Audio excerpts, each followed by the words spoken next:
Engkau yang layak kami sembah, Engkau yang layak kami tinggikan, Engkau yang layak kami agungkan dalam hidup kami. Terima kasih atas segala kebaikan-Mu Tuhan. Kami mengakui hari ini tanpa Tuhan kami tidak bisa melakukan apapun di hidup ini. Kami butuh Tuhan dalam hidup kami. Kami butuh Tuhan dalam setiap langkah kami. Kami butuh Tuhan untuk melakukan setiap perkara dalam hidup kami. Pegang tangan kami Tuhan, pegang tangan kami Roh Kudus. Bahkan hari ini Tuhan kami membuka hati kami untuk firman-Mu, berbicara, sampaikan apa yang Tuhan mau.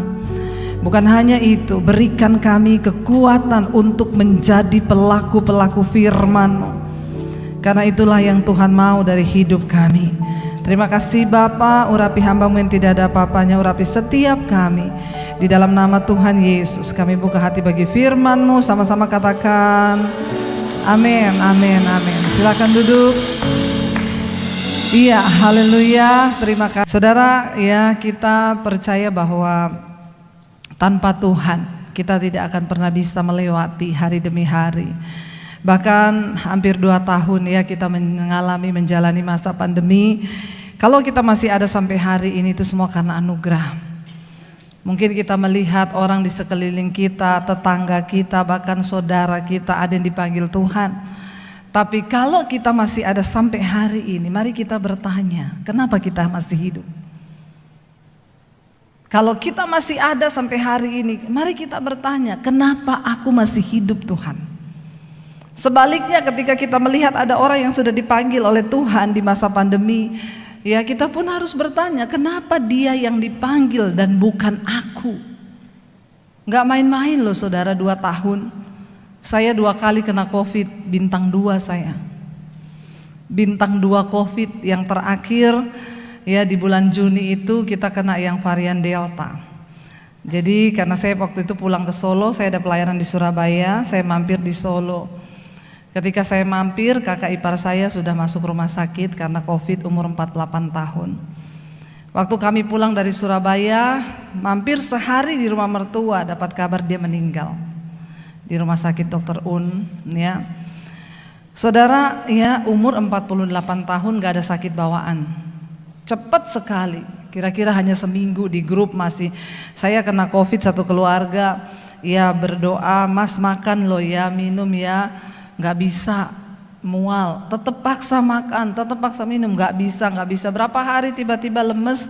Ya udah dibawa ke rumah sakit, sesak napas. Dan waktu saya pulang dari Surabaya, rencana cuma nginap semalam di rumah mertua. Besoknya mau balik ke Jakarta, kakak saya meninggal. Saudara, waktu itu sempat dimintain pertimbangan keluarga untuk disuntik dengan biaya yang cukup besar. Ya bagaimana keluarga setuju enggak? Ya kita bilang ya kalau itu mendatangkan kebaikan, iya, karena kalau enggak disuntik dokter tidak bertanggung jawab. Ya udah disuntik saudara. Habis disuntik hanya berapa jam meninggal. Dan memang tidak ada juga yang bertanggung jawab. Ya karena memang mati hidup itu di tangan Tuhan. Akhirnya saya waktu itu bilang ke suami dan kita sekeluarga, karena dari rumah sakit langsung dimakamkan. Kita udah sepakat kita tidak boleh ada yang pergi ke keluarga, ke kakaknya suami saya ini di daerah Gading sana kita, karena mereka satu keluarga juga positif. Jadi kita harus berhikmat, nggak boleh pergi. Ya udah kita tinggal di rumah mertua sambil menunggu pengurusan. Saya dikabarin dari tetangganya sana, dikabarin ke rumah mertua. Ini keluarga nggak ada yang datang lihat. Kenapa? Ini kakakmu sudah lari-lari di jalan loh. Ya dia nangis gitu, udah teriak-teriak di jalan, nggak ada yang beri kekuatan. Semua tetangga ngintip dari jendela saudara. Karena semua takut kena COVID. Saya bilang ke suami saya, ya disinilah tugas kita harus berfungsi loh. Sebagai saudara dan juga hamba Tuhan. Dia membutuhkan kekuatan. Saya ajak suami saya, ayo kita ke sana. Suami saya nggak berani. Saya bilang ya kalau kamu nggak berani antar aja saya ke sana, kamu tunggu di mobil. Tuhan tahu lah kita tidak mau mencobai. Kasihan loh, akhirnya saya pergi saudara. Ya sudah memberikan kekuatan. Ya dia nangis lah saudara di situ walaupun pakai masker. Ya tapi jangan mencoba adegan ini saudara. Ini hanya dilakukan oleh orang yang beriman sungguh kepada Tuhan. Ya, saya peluk dia, saudara, dia nangis, dia di pundak saya, kasihan saudara, karena saya bisa merasakan. Bayangkan umur 48 tahun, gak ada yang bayangkan kan tiba-tiba meninggal. Tapi dia bilang dia mimpi malam itu sebelum suaminya meninggal, mereka berdua, suaminya ajak dia ke pesta pernikahan. Lalu ya suaminya ajak, ayo kita masuk ke dalam pesta. Kata istrinya gini, kita berdua ini lagi kena COVID loh, nanti kalau kita masuk orang-orang di dalam juga kena COVID. Suaminya bilang, ya kamu masih kena COVID, saya udah sembuh, jadi saya aja yang masuk. Jadi suaminya masuk, istrinya tinggal di luar. Akhirnya besoknya meninggal. Saya bilang sama suami saya, makanya kalau mimpi itu dengar-dengaran sama istri. Ya bapak-bapak ya. Ya kalau istri bilang gak usah masuk, jangan masuk. Ya. Berapa malam akhirnya kita pulang ke Jakarta. Saya pulang ke Jakarta itu di jalan suami saya udah berasa gak enak badan. Sampai di Jakarta bener ya demam saudara. Demam, udah minum obat ya, tapi tetap nggak enak badan ya, dan akhirnya saya paksa suami saya, kita periksa ke dokter karena dia udah mual, udah pusing, udah nggak enak badan, tapi nggak batuk loh, nggak pilek, cuma pencernaannya itu yang terganggu. Akhirnya kita periksa, dokter bilang, ya ini penyakit langganan bapak sih, bapak kecapean dan ini radang usus. Jadi saya kasih obat, pulang minum obat makin jadi muntah terus nggak bisa berhenti. Kakak ipar saya telepon dari Solo, Dep kamu semua harus PCR. Kenapa? Kita di sini semua positif. Lalu saya bilang ya udah kita PCR. Saya PCR dengan suami, anak-anak semua negatif, kita berdua yang positif. Saya merawat suami saya. Itu baru kali itu saya melihat dia mau meninggal saudara. Udah pucat, nggak bisa apa-apa, makan apa muntah, dan akhirnya sudah tidak bisa masuk apa-apa sama sekali. Muntah terus. Saya bilang sama suami saya, kamu harus paksa makan, harus paksa minum. Kalau sampai kamu sesek dibawa ke rumah sakit, mati loh. Karena bukan apa-apa, nggak ada yang urus saudara. Kalau di rumah sakit kan siapa yang kasih dia minum? Padahal kan orang COVID itu nggak boleh kering tenggorokan, itu harus minum terus air hangat. Lalu saya tuh dapat hikmat saudara, suami saya itu kan suka pisang, jadi saya kasih dia pisang, nggak muntah. Dia makan pisang habis 3 tuh, akhirnya mulai kuat saudara. Tapi begitu suami saya mulai enak badannya, dia udah mulai sehat, saya yang kena, saya sesak napas saudara. Malam itu, tapi kita nggak pernah ngomong tuh di mesbah doa kalau kita kena COVID. Kita diam. Beberapa kali saya bilang ke suami, saya nggak usah paksa, kita nggak usah pelayanan lah malam ini. Dia bilang nanti kalau nggak pelayanan orang tahu loh kita sakit.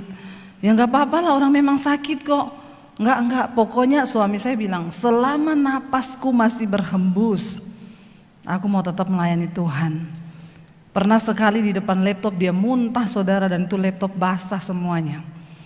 Ya udah saya tetap, habis itu selesai mesbah doa saya duduk, mulai berasa badan gak enak, mungkin saya kecapek juga urus suami. Akhirnya saya sesak saudara, gak bisa napas, itu napas udah bunyi. Ada beberapa teman dekat saja yang tahu dan mereka sudah kabari, Bu, pokoknya ibu kalau ada apa-apa hubungi saya kasih rumah sakit, saya siapin semuanya. Waktu itu kita kena itu awal-awal Mei. Waktu itu Delta itu belum terlalu, Delta itu memuncak itu akhir Mei awal Juni setelah kita kena itu saudara. Saya dikasih resep obat sama teman saya dokter, ibu minum Avigan ya. Saya pergilah suruh orang cari Avigan di apotik, waktu itu masih ada saudara. Harganya itu ya itu 900.000 10. Sehari saya harus minum 8, sekali minum 8. Ya jadi minum itu 8 butir. Saya bilang sama suami, ya kalau orang gak ada duit sesek ya. Bukan karena COVID saudara, karena obatnya itu yang bikin sesek. Sesek bener saudara, satu hari kita harus minum 1,8 juta. Saya akhirnya minum 1 hari tok. Saya bilang sama suami gak usah diterusin, bisa sesek bener kita. Jadi kita minum 1 hari doang saudara, itu obat antivirus. Dan setelah itu, waktu kita udah sembuh, itu obat jadi 15 juta. Waktu lagi tinggi-tingginya COVID. Akhirnya saya sesek, Di otak saya mikir nih, aduh hubungi siapa ya biar bisa nolong temen dokter atau pengusaha yang bisa cariin rumah sakit. Tiba-tiba saya duduk di studio saudara, udah setengah mati bernapas, iblis ngomong, kayak iparmu. Bentar lagi kamu gak bisa napas, malam ini kamu gak bisa tidur, kamu dibawa di rumah sakit, dikasih ventilator, bentar lagi mati. Saya mulai terintimidasi saudara, karena memang kami terintimidasi saat itu, karena baru beberapa hari melihat dengan mata kepala sendiri ipar saya meninggal. Akhirnya saya duduk, tiba-tiba saya ingat perkataan saya sendiri, hidup matiku bukan di tangan COVID tapi di tangan Tuhan. Lalu Roh Kudus ngomong, kamu tuh hamba Tuhan, kenapa bingung mau cari orang, cari dokter, cari manusia yang bisa tolong? Angkat perjamuan kudus malam ini. Terus saya bilang sama suami saya, Tuhan ingetin kita perjamuan. Suami saya bilang, iya aku juga barusan dapet itu di hati. Ayo kita perjamuan. Kita perjamuan berdua di kamar saudara, kita angkat perjamuan, lalu kami berdoa. Saudara tahu setelah selesai perjamuan saya plong napas saya. Benar-benar tidak ada tersumbat apa-apa, napas saya plong. Waktu malam saya tidur nyenyak tanpa batuk malam itu. Jam 2 tiba-tiba saya kepengen muntah, saya bangun lari ke kamar mandi. Saudara tahu itu riaknya itu keluar semua dan besoknya saya sembuh total. Itu Tuhan dahsyat banget. Saya berakhirnya ketika kami sembuh, saya tuh sempat nanya, Tuhan kenapa Tuhan izinkan kami kena lagi loh? Dulu sudah pernah kena, sekarang kena lagi. Tuhan bilang ini varian baru. Jadi kamu mesti rasa supaya kamu bersaksi. Karena saat itu ternyata benar waktu selesai saya kena itu delta merajalela dan memang membunuh usia 40-an tahun itu di Jakarta. Rumah sakit penuh setelah kami kena, obat nggak ada. Saya bersaksi di mesbah doa, perjamuan. Saudara, beberapa orang itu bersaksi kepada saya, Bu, benar-benar kami dikuatkan. Ada seorang ibu yang bersaksi di mesbah doa, waktu itu suaminya sudah sesak karena rumah sakit penuh, nggak ada tempat lagi. Suaminya panggil dia ngomong, ada asuransi ya buat anak sama kamu itu di sini. Dia sudah kasih wasiat-wasiat, ini nanti, ini begini. Istrinya udah nangis dong karena suaminya udah mulai sesek ngomong. Lalu istrinya tiba-tiba ingat, dia bilang, Pak, kan Bu Debi kesaksian dia juga sesek, mereka perjamuan. Kalau Papa masih bisa pimpin perjamuan, ayo Pak kita perjamuan. Mereka satu keluarga kena tapi suami yang parah. Akhirnya mereka perjamuan malam itu. Dan istrinya bersaksi, Ibu setelah perjamuan suami saya plong, dia muntah-muntah keluar semua riaknya dan besok dia sembuh. Tuhan itu dahsyat. Saya mendengar banyak sekali kesaksian orang-orang yang juga mengalami hal yang sama. Bahkan seorang ibu sudah waktu rumah sakit penuh dia pakai tabung oksigen. Dia bilang waktu itu kan mau isi tabung aja bingung saudara. Ya, yang perusahaan yang punya tabung oksigen aja meninggal karena nggak kebagian tabung. Lo coba bayangkan loh. Jadi kan berarti hidup mati itu bukan karena kekayaan, bukan karena apapun, tapi karena kasih karunia Tuhan. Lalu ibu itu bersaksi kepada saya, ketika dia cuma dipinjemin tetangganya satu tabung kecil. Lalu akhirnya dia saudara mulai dipasang tabung itu kan. Dia bilang, Ibu itu tabung kecil dan oksigennya itu semakin sudah mau habis. Jadi dia sesek napas, pakai oksigen bernapas dan matanya terarah terus di tabung itu. Jadi dia berkata begini, bentar lagi aku mati, udah mau habis nih aku oksigen. Bentar lagi aku mati. Dia bilang, tiba-tiba saya dengar mesbah doa Bu malam itu. Waktu saya putar mesbah doa, ibu ngomong, hidup matimu bukan karena COVID, hidup matimu bukan tergantung tabung oksigen, tapi hidup matimu itu Tuhan yang beri oksigen bagi kita. Lalu imannya bangkit saudara, dia bilang saya tidak lagi melihat di tabung itu Bu, tapi saya memandang kepada Tuhan. Saya imani dan ibu tahu belum sempat habis, tabung udah dicopot, saya disembuhkan sama Tuhan. Tuhan itu ajaib. Saudara, ya kenapa begitu banyak orang tidak bisa mengalami mujizat? Karena imanmu tuh mati. Karena engkau tidak sungguh-sungguh menghidupi setiap firman yang Tuhan sampaikan. Mari kita menjadi orang Kristen yang menghidupi firman. Dan hari-hari ini bahkan ada begitu banyak yang tanya kepada saya, bagaimana kita menjalani tahun depan, Bu? Banyak sekali pendeta yang meramalkan bahwa tahun ini akan terjadi A, B, C. Saya bilang jangan dengar ramalan, dengar firman Tuhan. Kenapa? Pendeta bisa berubah ramalannya, tetapi Alkitab, firman Tuhan tidak pernah berubah.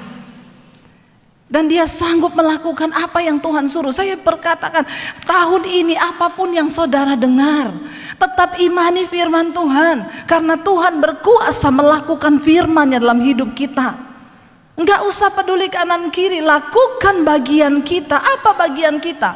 Percaya pada firman, hidup menggenapi firman itu. Amin, saudara. Kenapa kita harus percaya pada firman hari-hari ini? Mari kita lihat bersama Yesaya pasal yang ke-55 ayat yang ke-10 dan ayat yang ke-11. Yesaya 55 ayat 10 dan ayat yang ke-11. Baca bersama dengan suara yang keras, 1, 2, 3. Sebab seperti hujan dan salju turun dari langit dan tidak kembali ke situ, melainkan mengairi bumi, membuatnya subur dan menumbuhkan tumbuh-tumbuhan, memberikan benih kepada penabur dan roti kepada orang yang mau makan. Ayat 11. Demikianlah apa? Firmanku yang keluar dari mulutku, ia apa? Tidak akan kembali kepadaku dengan sia-sia, tetapi ia akan melaksanakan apa yang kukehendaki dan akan berhasil dalam apa yang kusuruhkan kepadanya. Waktu saudara dengar ini, di hatimu bergejolak nggak? Berkata, yes.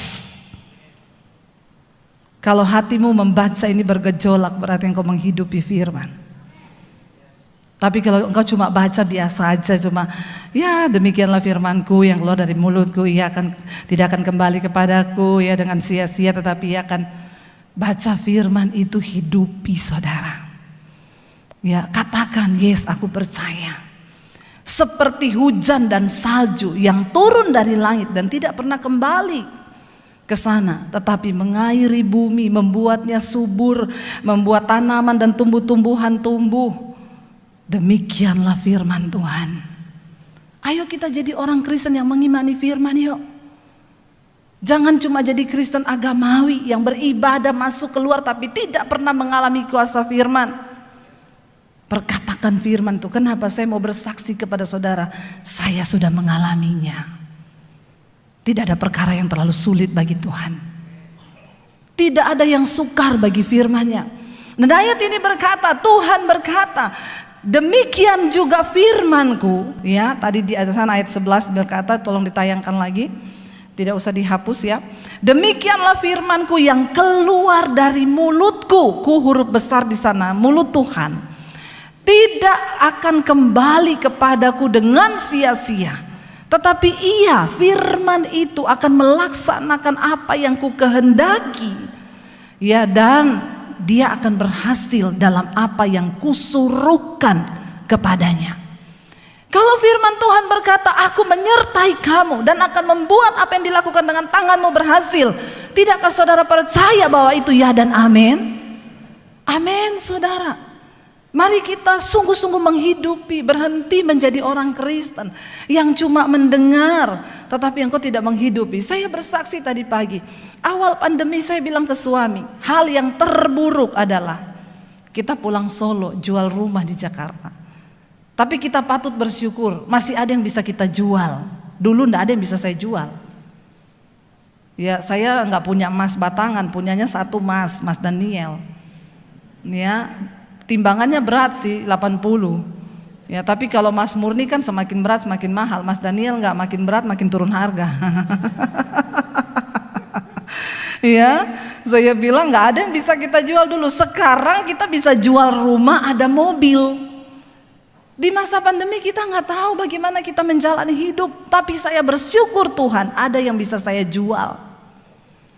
Tapi ternyata Tuhan bilang kamu tidak perlu jual. Ya, saya mau bersaksi, kemarin tanggal 1 kita naik rumah baru di Jakarta. Itu semua karena Tuhan. Rumahnya dilengkapi dengan kolam renang dan baptisan.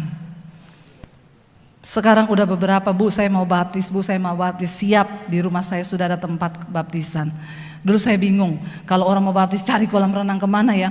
Dari Singapura telepon, Bu saya mau baptis Bu. Ibu belum dibaptis? Sudah Bu, tapi dulu percik, sekarang saya mau baptis selam. Dan kenapa ibu mau dibaptis? Saya mau menggenapi firman Tuhan.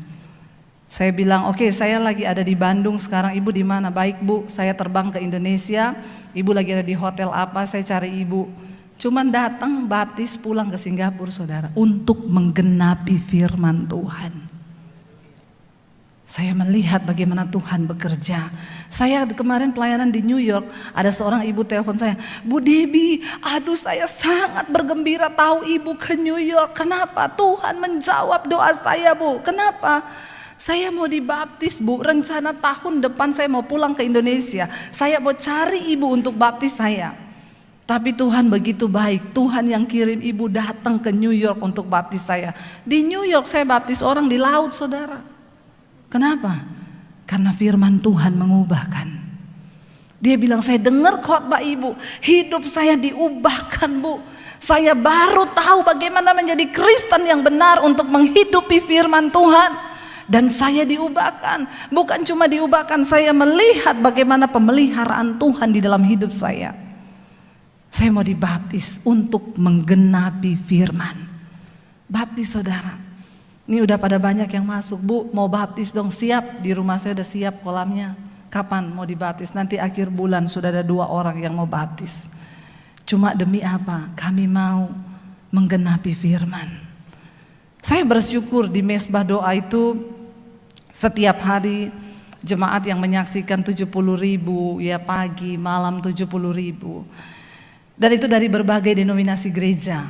Makanya kalau kemarin ada yang telepon saya dari satu kota, Bu saya mau buka gereja, saya mau ibu yang tahbiskan dan ibu yang jadi gembalanya.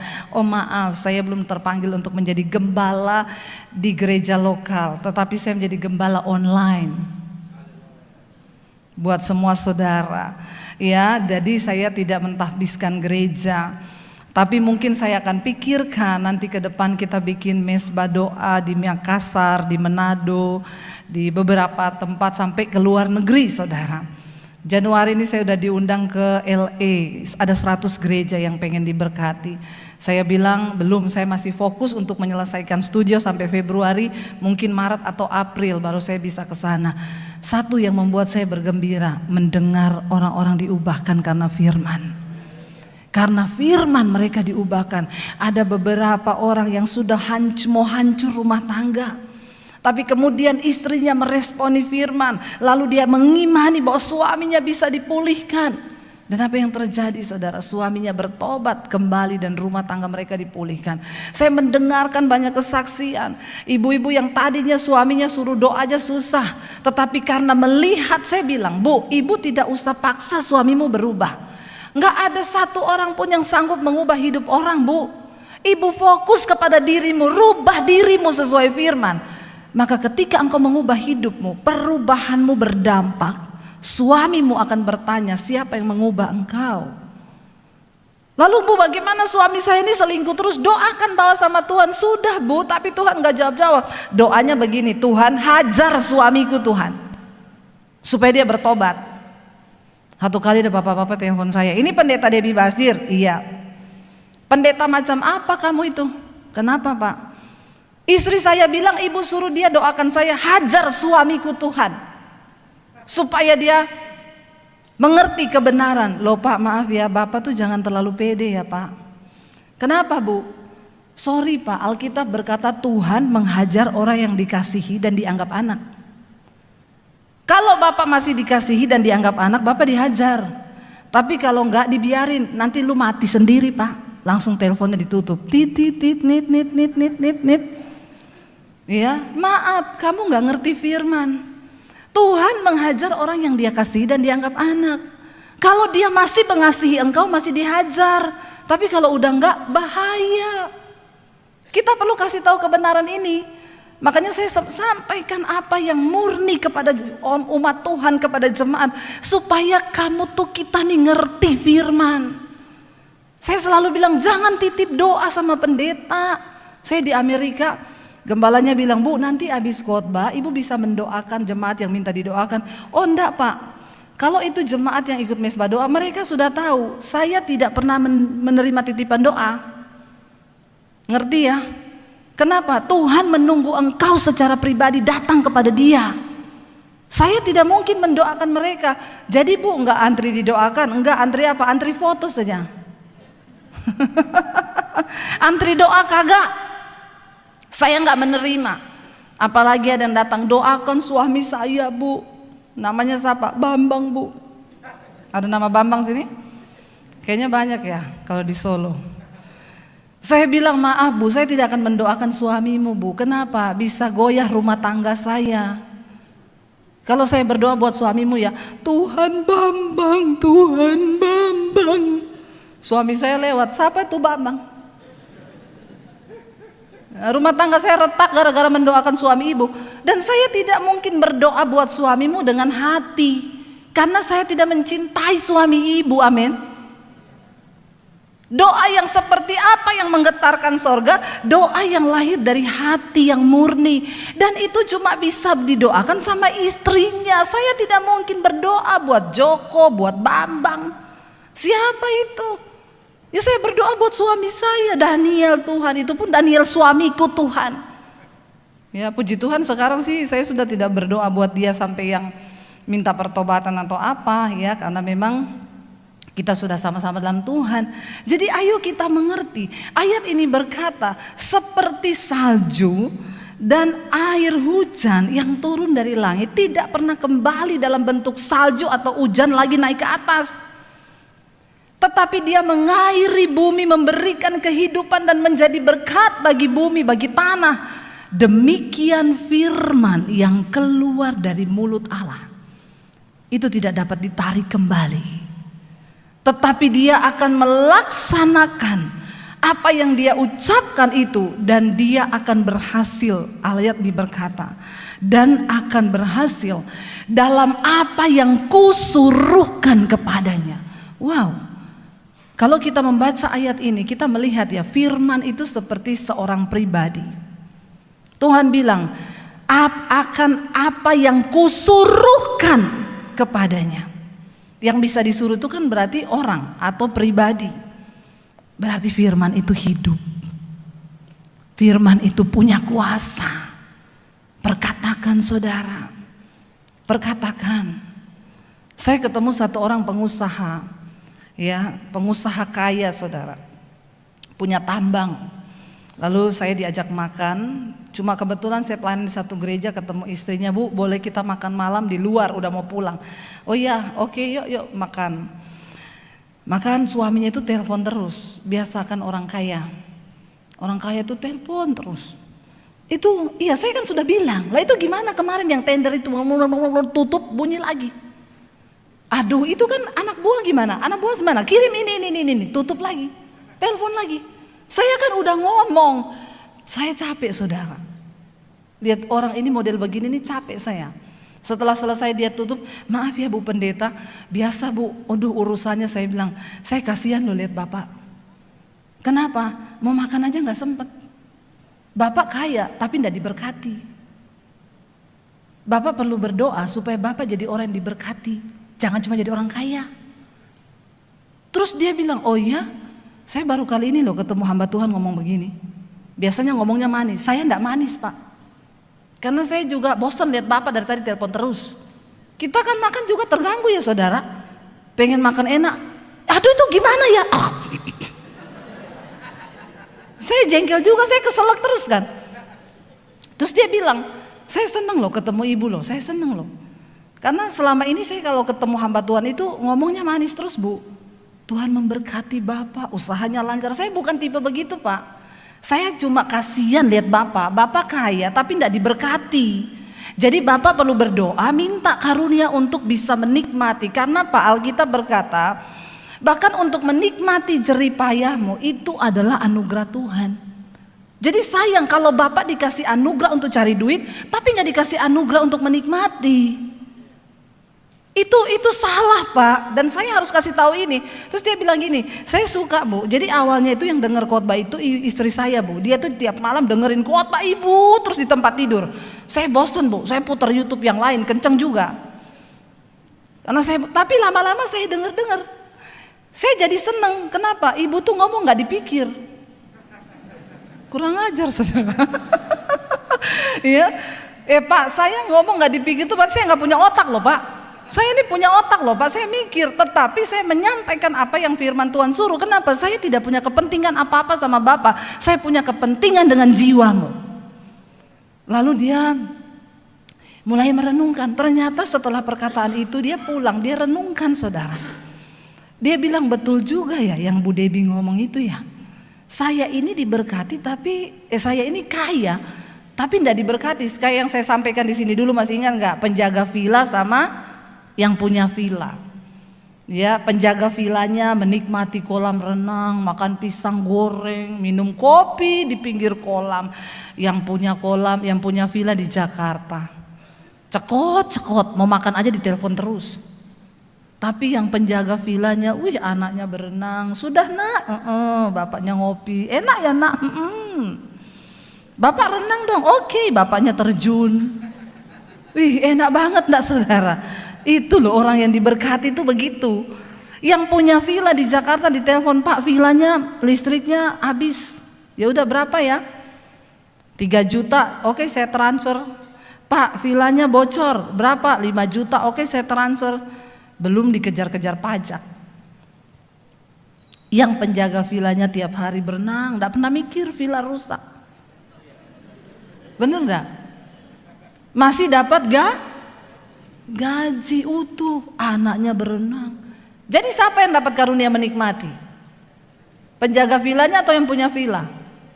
Penjaga villa. Jadi saudara mau jadi yang mana? Yang penjaga villa. Saya mau menjadi yang punya villa dan menikmati villa itu. Amin. Lalu ternyata dia pikir, iya Bu, saya pikir-pikir itu saya bener Bu. Saya ini kaya tapi tidak dapat karunia menikmati.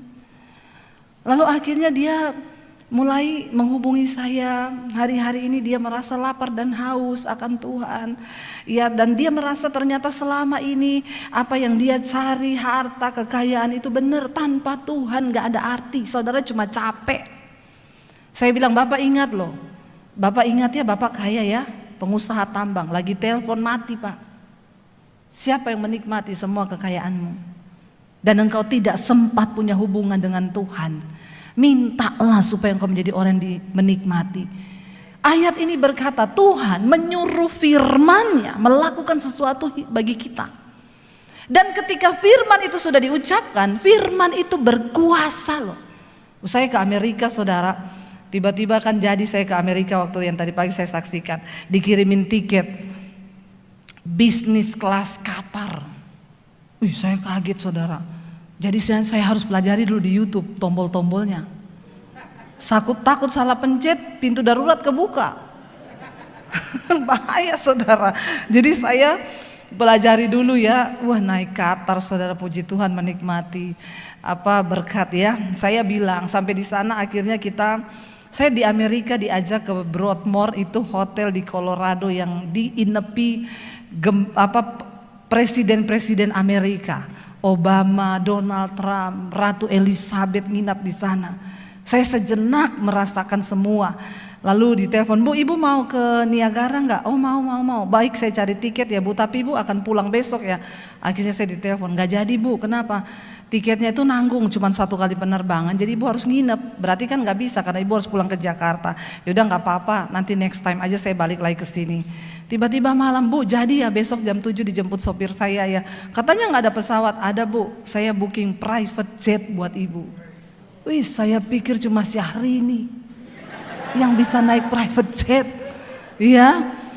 Sampai udah mau tidur malam saya gelisah saudara, saya telepon istrinya, Bu bisa dibatalin nggak Bu? Kenapa Bu Debbie? Sayang banget uang segitu Bu. Jadi kita cuma terbang, lihat air terjun, foto-foto, makan, pulang lagi. Sultan saudara. Tapi maaf, saya bilang sama pengusaha batu bara itu, Bapak punya duit banyak kan? Tapi belum tentu Bapak bisa menikmati apa yang saya nikmati. Itu bicara soal perkenanan Tuhan. Benar gak saudara? Loh kita gak bisa nikmati. Saya sampai ngomong sama yang undang, Pak kenapa Bapak, yang undang saya itu kan jemaat Mesbah Doa. Tadinya saya ke sana itu bukan pelayanan, cuman mau jalan-jalan, istrinya ulang tahun. Pak, kenapa Bapak melayani kami itu sedemikian rupa, saya bilang. Udah kayak Mori Sorulo loh saudara, turun dari private jet, udah dijemput mobil mewah, dibawa pesawat, cuma jalan 3 langkah. Saking gak ada waktu itu saya buat syuting, saya syuting Mesbah Doa dari atas pesawat kan itu. Dari private jet saya syuting Mesbah Doa waktu itu karena gak ada waktu. Saya bilang, Bapak kenapa bisa memberikan kami fasilitas yang seperti ini? Kami gak pernah minta. Saya bilang, saya naik kelas ekonomi juga gak apa-apa. Dia bilang gini, Bu, ibu itu hamba Tuhan kelas internasional. Padahal saya gak merasa. Saya bilang, Pak, saya ini syuting di studio 3x3. Iya Bu, tapi dampaknya itu mendunia. Dan begitu banyak orang diberkati. Saya ingat zaman dulu ketika saya mau ke Israel. Saya bawa rombongan. Ada 2 orang bupati yang ikut di rombongan saya. Dan dia telepon saya, Bu, maaf Bu, kami mohon izin. Iya, kami kan duduk di bisnis kelas. Iya, kami ndak enak Ibu duduk di ekonomi. Masa kita duduk di bisnis, Ibu di ekonomi. Ibu please cariin tiket. Ibu bisa pindah nggak ke kelas bisnis kelas? Saya coba cek. Mau kecekik saya lihat harganya saudara. Karena itu sudah mau berangkat benar-benar terakhir. Ratusan juta. Saya bilang, Pak nggak usah Bapak Ibu please tidak usah nggak enak sama saya. Mereka maksa, nggak apa-apa Bu. Berapapun kami bayar Ibu duduk di bisnis kelas. Saya bilang akhirnya saya dikasih hikmat sama Tuhan. Saya bilang gini, Pak, Bapak dan Ibu semua, kalian diberi pengurapan sebagai raja. Saya diberi pengurapan sebagai imam. Raja, imam tidak boleh menginginkan apa yang dinikmati oleh raja. Saya menikmati biar duduk di bisnis kelas, saya menyembah Tuhan, itu saya sudah enak banget. Saya tidak boleh menikmati dan menginginkan apa yang Bapak dan Ibu nikmati, karena memang Bapak dan Ibu diurapi sebagai raja. Tapi sebaliknya Bapak sama Ibu tidak boleh juga mencampuri urusan saya sebagai imam. Jadi mari kita hidup sesuai dengan apa yang kita dikasih Tuhan. Akhirnya mereka baru mengerti. Oh jadi enggak apa-apa ya Bu, enggak apa-apa, saya duduk di ekonomi saya sudah sejahtera. Tapi ternyata ada waktunya. Ya Tuhan bilang kamu sekarang baru pertama kali ke Amerika di tengah masa pandemi dikasih bisnis kelas saudara itu. Sampai saya tidak terasa kalau sudah sampai di Amerika loh. Masih mau tidur terus saya. Kan kayak di rumah itu tidurnya benar-benar tempat tidur ya. 24-25 jam kita terbang. Saya melihat itu yang Tuhan bilang. Ya, orang yang hidup takut akan Tuhan, dia akan berdiri di depan raja-raja. Dan terjadi, saya baru menyadari saudara, yang mendengar Mesbah Doa itu saya baru terngeh-ngeh ketika mereka menghubungi saya, Bu, saya jenderal ini, Bu, saya ini, saya memperkenalkan diri. Saya bupati, saya wali kota, Bu, saya terkaget-kaget. Apa yang kita lakukan rasanya sesuatu yang sederhana, tetapi waktu firman itu bekerja, firman Tuhan itu ya dan amin. Dan saya mau bilang, ya saya bersyukur di tengah masa pandemi ini, bahkan Tuhan memberkati kami udah bangun 15 gereja di desa-desa. Apa yang tidak pernah kita pikirkan, di tengah keadaan yang sulit dan kami berpikir mau jual rumah, tapi firman Tuhan bekerja di dalam hidup kami. Dan apa yang terjadi? Tuhan balikan keadaan. Jangan lihat keadaanmu hari ini, tapi lihat firman. Kenapa saudara? Karena keadaan berubah, dunia berubah, tetapi firman Tuhan itu tidak pernah berubah. Dahulu, sekarang, bahkan sampai selamanya. Ayat ini pegang baik-baik. Dia akan dikatakan melakukan apa yang aku suruhkan kepadanya. Firman itu diperintahkan Tuhan untuk menyertai hidup anak-anak Tuhan yang percaya. Tapi kenapa firman itu seringkali tidak bisa berkuasa? Karena engkau tidak mengaktifkan imanmu.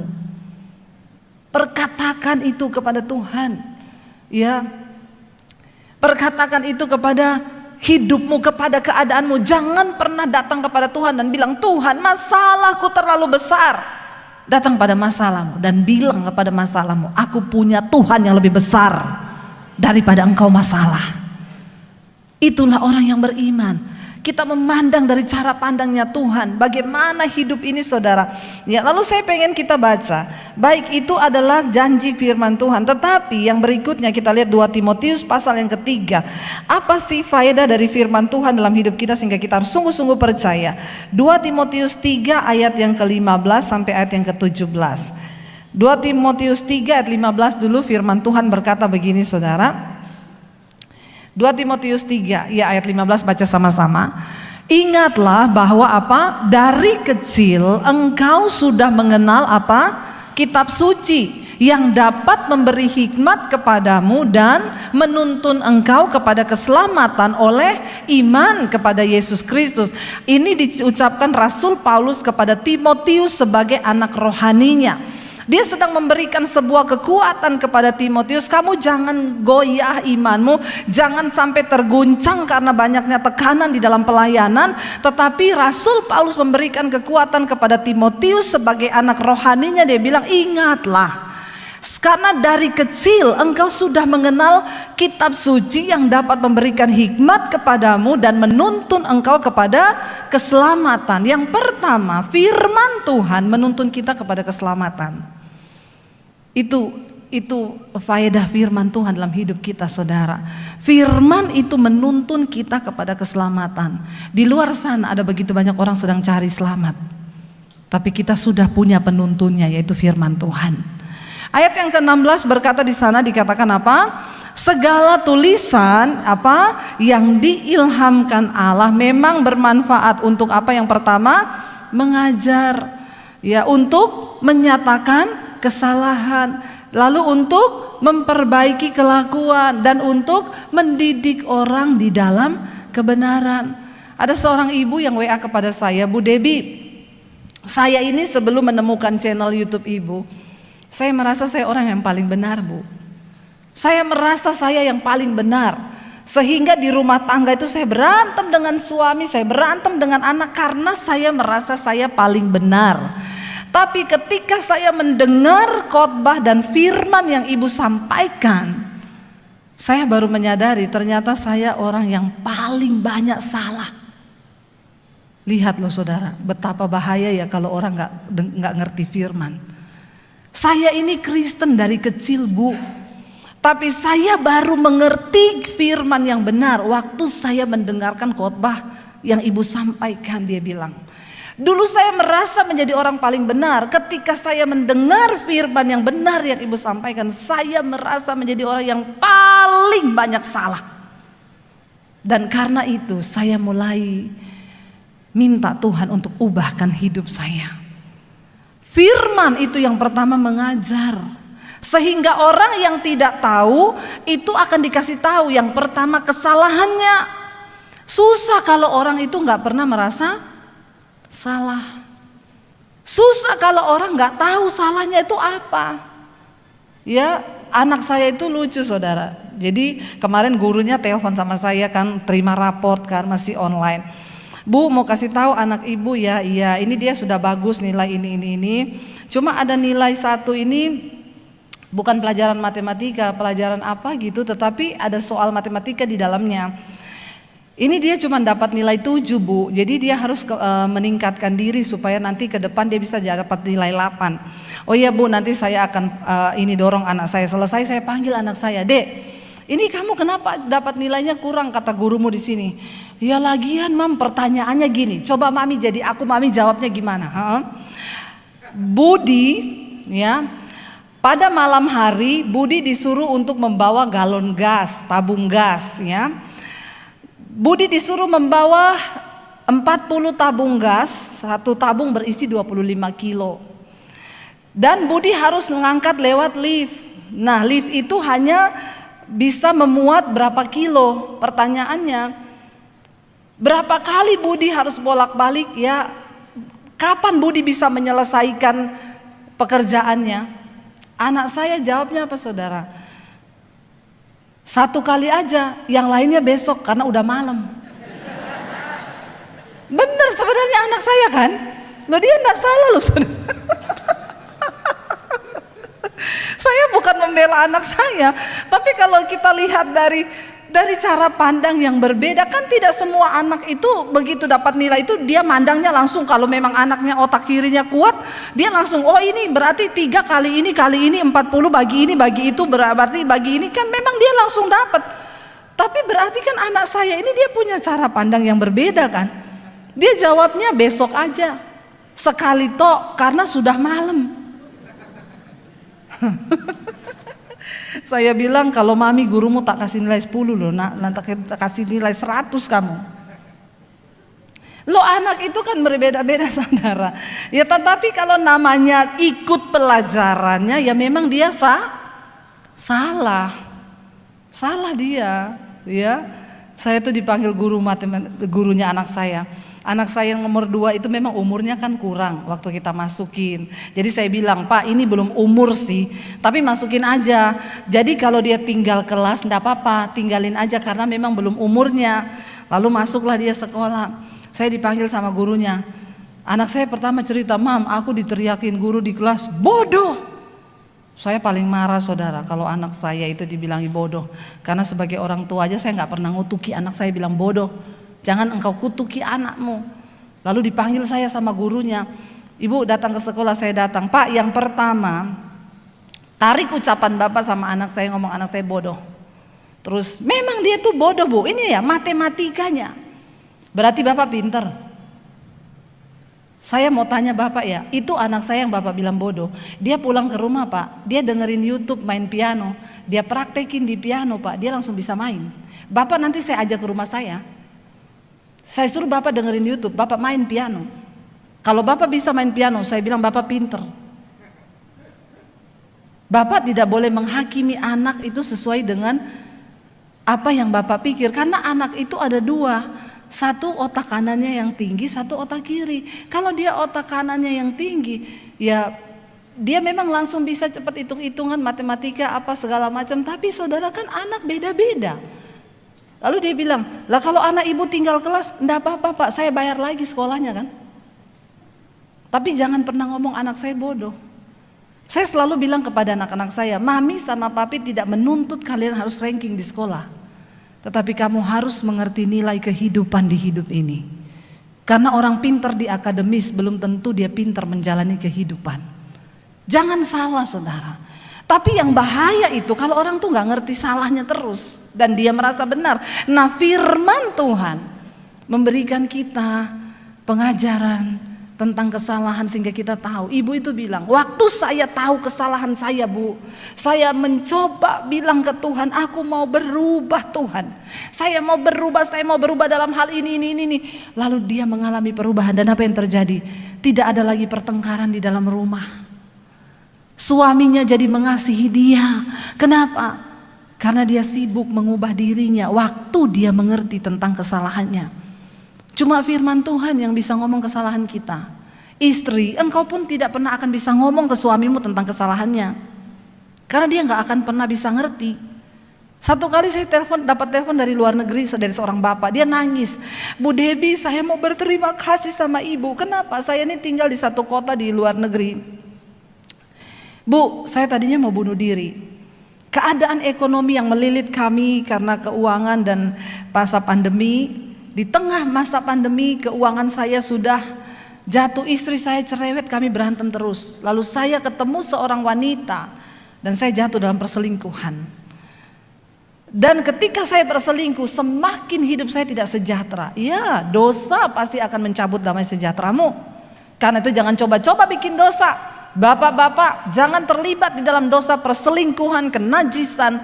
Percayalah hidupmu tidak akan berbahagia. Demikian juga para wanita. Saya berbicara dari tempat ini, jangan sampai engkau kena roh kenajisan, percabulan, perselingkuhan. Buang jauh-jauh, tinggalkan itu semua. Hidup ini udah ribet, jangan dibikin tambah ribet. Amin. Sudah jangan ada yang seperti itu. Kita ini hidup lurus saja banyak masalah. Apalagi kalau ditambah-tambahi dengan hidup di dalam dosa, kenajisan dan percabulan. Lalu dia bilang, waktu saya jatuh dalam kenajisan, Bu, saya berselingkuh, hidup saya makin kacau. Hari-hari itu saya kosong dan hampa, dan saya sudah berpikir mau mengakhiri hidup saya. Saya mau terjun dari apartemen, Bu. Tapi tiba-tiba waktu saya pulang ke rumah satu malam, istri saya lagi puter khotbahnya Ibu. Pas saya lewat, pas Ibu ngomong, nggak usah bunuh diri, nanti juga mati. Tunggu aja kena COVID juga mati. Dia bilang, kok bisa pas loh? Saya bilang itu bukan karena manusia, itu Tuhan yang mengasihimu. Makanya kamu dibikin masuk rumah itu pas supaya kamu mendengar. Jadi pas dia masuk, pas lihat khotbah saya, pas saya ngomong, nggak usah bunuh diri juga ntar juga mati kok. Tunggu aja kena COVID juga mati, ngapain sih ribet-ribet mau bunuh diri? Yang paling penting engkau harus lakukan hari ini adalah bertobat.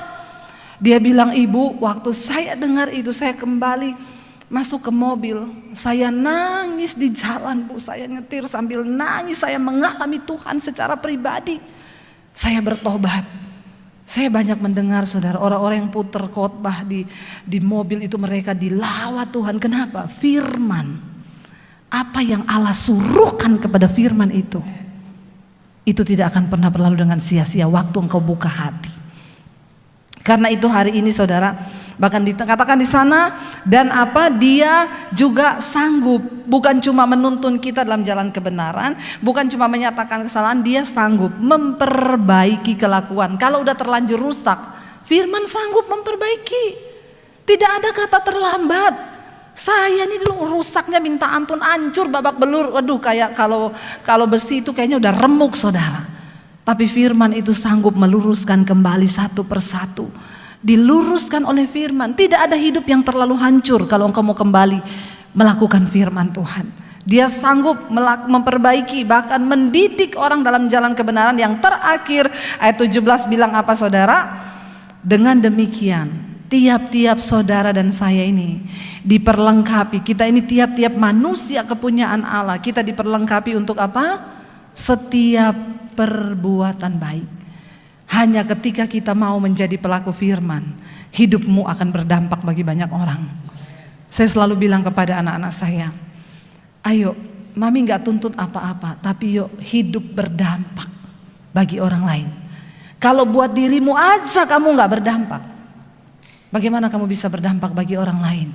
Saya bilang ke anak-anak saya, misalnya mami pun dipanggil Tuhan, hari ini mami mati, mami masih bisa bersyukur dan bersuka cita. Kenapa? Karena khotbah-khotbah saya di YouTube saya itu masih bisa menjadi berkat bagi generasi yang ada di bawah saya. Dan itu yang Tuhan mau dari hidup kita. Coba engkau pikir, kalau engkau mati hari ini, sudahkah engkau berdampak bagi istri, bagi anak, bagi suami, bagi orang-orang di dekat kita? Atau waktu kita mati mereka senang, yes akhirnya mati juga. Saking gak berdampaknya kita. Mari kita bertobat, saudara, dan kita jalani hidup ini dengan sungguh-sungguh di hadapan Tuhan. Saya undang para imam musik maju ke depan. Kita tidak tahu seberapa sulit hari ke depan, seberapa sulit tahun di depan kita. Yang kita tahu cuma satu, firman Tuhan itu tidak pernah berubah. Dahulu, sekarang, bahkan sampai selama-lamanya. Mari kita bangkit berdiri. Kita nyanyi pujian dulu ya. Firman-Mu Tuhan tiada berubah, dahulu, sekarang, bahkan sampai selama-lamanya. Hanya masalahnya dan persoalannya sekarang, maukah kita menghidupi firman itu dan membuat kuasa dari firman itu terjadi dalam hidup kita? Datang pada Tuhan, saudara, dengan iman. Katakan pada dirimu, firman Tuhan itu berkuasa mengubahkan keadaanmu, mengubahkan hidupmu. Angkat tanganmu pada Tuhan saat ini, katakan, firman-Mu Tuhan tiada berubah, dahulu sekarang, dahulu sekarang, selama-lamanya tiada berubah.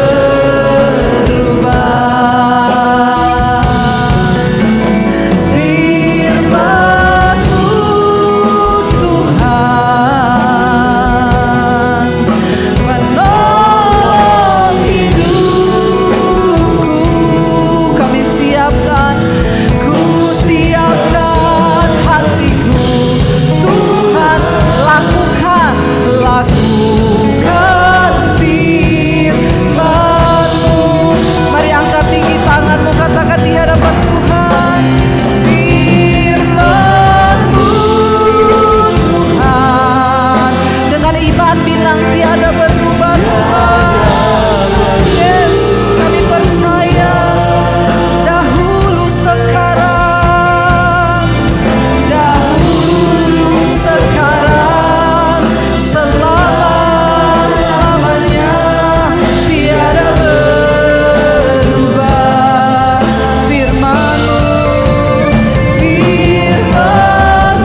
Biar kita mau berkata pada Tuhan hari ini, ampuni Tuhan kalau selama ini kami tidak melakukan firman.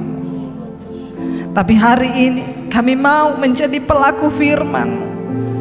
Ketika firman-Mu berkata, kuduslah kamu, supaya Tuhan dapat memberkati hidupmu. Sebab tangannya tidak kurang panjang untuk menolong, telinganya tidak kurang tajam untuk mendengar doamu.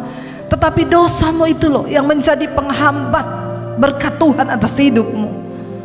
Kami mau taat Tuhan, kami mau taat, kami mau belajar hidup dalam kekudusan. Lihat apa yang belum berkenan. Kalau ada kepahitan, ada amarah, ada kebencian, ada sakit hati, kalau ada ketakutan, kekhawatiran atau dosa, kecemaran, kenajisan, apapun, kami mau buang itu Bapa, supaya firman Tuhan dapat terjadi dalam hidup kami. Apa yang Tuhan suruhkan kepada firman itu boleh digenapi dalam hidup kami, karena kami mau taat kepada firman-Mu. Dunia boleh berubah, keadaan bisa berubah, tidak menentu. Satu hal yang kami percaya, firman-Mu tidak pernah berubah. Dahulu, sekarang, bahkan sampai selamanya, firman itu berkuasa melakukan apa yang Tuhan suruh.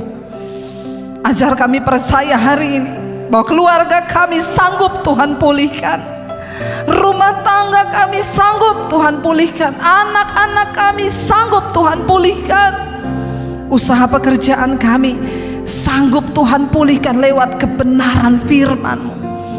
Karena firman itu tidak pernah ditarik kembali, seperti hujan dan salju yang turun dari langit, mengairi bumi dan memberikan kehidupan dan buah di dalamnya.